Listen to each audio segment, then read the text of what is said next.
Number 4, লাইলাতুল কদর তালাশ করা, অর্থাৎ শেষ দশকের প্রতিটি রাত ইবাদত বন্দি করা এই আশায় যে রাতটি লাইলাতুল কদর হতে পারে, এবং লাইলাতুল কদর হওয়ার আশায় বেশি বেশি ইবাদত করা। আর যদি লাইলাতুল কদর বলে মনে হয় সেই রাতটিকে, তাহলে আল্লাহুম্মা ইন্নাকা আফুউন কারীম তুহিব্বুল আফওয়া ফাআফু আন্না, আল্লাহুম্মা ইন্নাকা আফুউন কারীম তুহিব্বুল আফওয়া ফাআফু আন্না, এই দোয়াটি পাঠ করা যেটি নবী সাল্লাল্লাহু আলাইহি ওয়াসাল্লাম আমাদের আশাকে শিক্ষা দিয়েছেন। 5 নম্বর আমল হলো শেষ দশক উপলক্ষে ইতিকাফ করা। যাদের বিন্দু মাত্র সুযোগ আছে ইতিকাফ করার, তাদের প্রত্যেকেরই চেষ্টা করা উচিত ইতিকাফ করার। প্রিয় বন্ধুগণ, শেষ দশক যেখানে সারা বছরে ইবাদতের জন্য সবচেয়ে শ্রেষ্ঠ সময়, এই দশক আমরা সবচেয়ে বেশি অবহেলায় কাটিয়ে থাকি। রমজানের প্রথম এবং দ্বিতীয় দশকে যতটুকু না ইবাদত করতে পারি আমরা বা করি, তৃতীয় দশক আসলে আমরা তার চাইতে অনেক অনেক গুণ বেশি অবহেলা করি। মার্কেটিং এর নামে, ঈদের প্রস্তুতির নামে শেষ দশককে আমরা ধ্বংস করে ফেলি। আসুন আমরা ইবাদতের এই গুরুত্বপূর্ণ মোক্ষম মুহূর্ত সিজনটার গুরুত্বকে অনুধাবন করি, আমাদের জীবনের সিস্টেমকে পরিবর্তন করি, নিজেকে বদলাই, শেষ দশককে আল্লাহর জন্য বরাদ্দ করে রাখি, ইবাদতের জন্য বরাদ্দ করে রাখি। অনেকে শেষ দশকে শুধু 27তম রাতটি ইবাদতের জন্য নির্ধারিত করে রাখেন, এটি একটি ভুল প্রবণতা।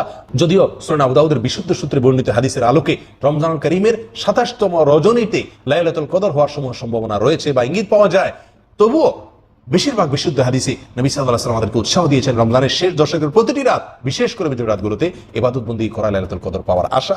বিধায় শুধুমাত্র লাইলাতুল কদরের আশায় 27তম রজনীতে ইবাদত বন্দি করে আর বাকি রাতগুলোকে অবহেলায়, অলসতায় বা অন্যান্য দুনিয়াবী কাজে মগ্ন থেকে, ডুবে থেকে কাটানো, এটা একজন মুমিনের জন্য আদর্শ হতে পারে না। শেষ দশকের সবচেয়ে গুরুত্বপূর্ণ লক্ষণীয় বিষয় হলো ইতিকাফের বিলুপ্ত আমলটিকে জীবিত করার চেষ্টা করা। যে আমলের গুরুত্ব আমাদের সমাজ থেকে একেবারেই বিদায় নিয়ে গেছে, আমরা যে আমলের গুরুত্ব বুঝি না বললেই চলে, সেটিকে পুনরায় সমাজে জীবিত করার চেষ্টা করা।